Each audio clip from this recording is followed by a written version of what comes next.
আজ আমাদের পুরো জাতি গভীর শোক ও বেদনায় নিস্তব্ধ।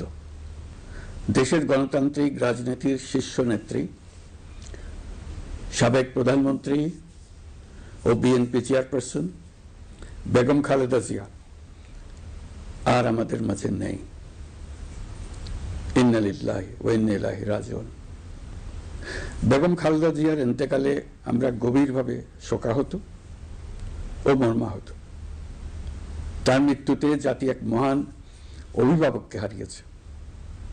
এই গভীর শোকের মুহূর্তে আমি তার পরিবারের সদস্যবৃন্দ, রাজনৈতিক সহকর্মী এবং অগণিত কর্মী সমর্থকদের প্রতি সমগ্র জাতির পক্ষ থেকে আন্তরিক সমবেদনা জানাচ্ছি। মহান আল্লাহর কাছে আমার প্রার্থনা, তিনি যেন আমাদের সবাইকে এই গভীর শোক কাটিয়ে ওঠার শক্তি দান করেন। বেগম খালেদা জিয়া ছিলেন বাংলাদেশের রাজনীতিতে এক পরম মহিমান্বিত ব্যক্তিত্ব। গণতন্ত্র, বহুদলীয় রাজনৈতিক সংস্কৃতি এবং জনগণের অধিকার প্রতিষ্ঠার সংগ্রামে তার অসামান্য ভূমিকা ইতিহাসে অম্লান হয়ে থাকবে। স্বৈরাচার ও ফেসিবাদের বিরুদ্ধে তার আপসহীন নেতৃত্ব বারবার জাতিকে গণতন্ত্রহীন পরিস্থিতি থেকে উত্তরণের পথ দেখিয়েছে এবং মুক্তির প্রেরণা জুগিয়েছে। দেশ ও জাতির প্রতি তার সমুজ্জ্বল অবদান জাতি চিরকাল শ্রদ্ধার সাথে স্মরণ করবে।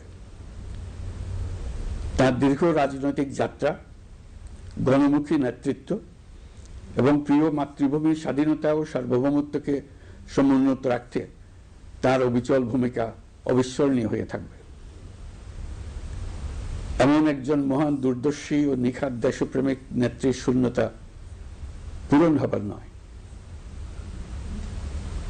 প্রিয় দেশবাসী, এই শোকাবহ মুহূর্তে আপনাদের প্রতি আমার উদাত্ত আহ্বান, আসুন আমরা সবাই যার যার অবস্থান থেকে মহান আল্লাহর দরবারে বেগম খালেদা জিয়ার বিদেহী আত্মার মাগফিরাত কামনা করি।